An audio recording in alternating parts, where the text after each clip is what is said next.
Hello students, welcome to my channel. আমি Mohammad coaching সেন্টারের পক্ষ থেকে তোমাদের জন্য আরেকটা নতুন ভিডিও নিয়ে এসেছি। দেখো, এখন সব স্কুলেই আস্তে আস্তে ধীরে ধীরে তোমাদের ওই থার্ড সামেটিভ এক্সামিনেশন শুরু হবে। তাই সেই সমস্ত থার্ড সামেটিভের সমস্ত ইম্পর্টেন্ট কোশ্চেনগুলি আমি তোমাদের দেওয়ার চেষ্টা করছি। আজকে আমি third summative history suggestion for class 8 Mohammad coaching সেন্টারের পক্ষ থেকে আমি তোমাদের এই সাজেশনটা দিচ্ছি।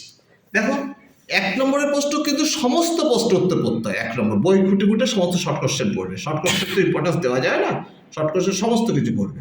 আর 2 মার্কসের জন্য এগুলো ভালো করে পড়বে।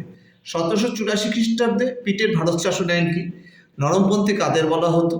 19 শতকের সংস্কার আন্দোলনের দুটি সীমাবদ্ধতা লেখো। নির্বিদ্রোহের দুজন নেতার নাম লেখো। ভারতীয় সংবিধানে উল্লিখিত ধর্মনিরপেক্ষ কথার অর্থ কী? পশ্চিমবঙ্গে কোন কোন জেলা পরিষদ নেই? মুসলিম লীগের উদ্দেশ্য কী ছিল? স্বরাজ্য দল কারা কেন গঠন করেছিল? সাইমন কমিশন ভারতীয়রা বয়কট করেছিল কেন? সূর্যাস্ত আইন কি? সার্বভৌম বলতে কী বোঝো? আলিগড় আন্দোলনের উদ্দেশ্য লেখো। দাক্ষিণাত্য হাঙ্গামা কেন হয়েছিল? সম্পদের বহির্গমন কি? রাওলাট কি? দ্বিজাতি তত্ত্ব কি? খিলাফত আন্দোলন কি? এই প্রশ্নগুলো 2 মার্কসের জন্য ভালো করে দেখে যাবে। 1 নম্বরের জন্য পুরো বই খুঁটিয়ে পড়বে। আর এটা হচ্ছে 3 নম্বরের প্রশ্ন। অ্যাকচুয়ালি এবারে যেগুলো দিচ্ছি 3 নম্বরের প্রশ্ন, স্বরাজ্য দল কেন গঠন করা হয়? এর মূল দাবিগুলি কী ছিল?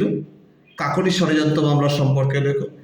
ইলবার্ট বিল, কংগ্রেসের সুরাট অধিবেশন, নরমপন্থী ও চরমপন্থীর মধ্যে পার্থক্য, সাঁওতাল বিদ্রোহ আর মহাবিদ্রোহের 3টি কারণ।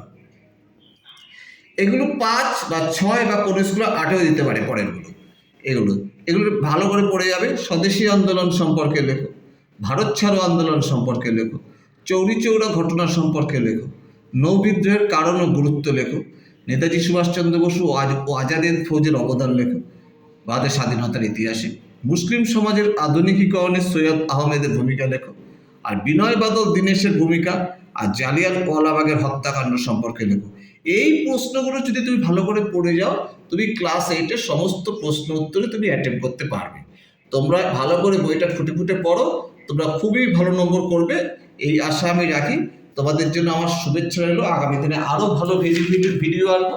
তোমরা আমাকে বেশি করে লাইক ও সাবস্ক্রাইব করো। আমি তোমাদের শুভকামনা জানাই। আজকে এ পর্যন্ত রইল। Thank you, by.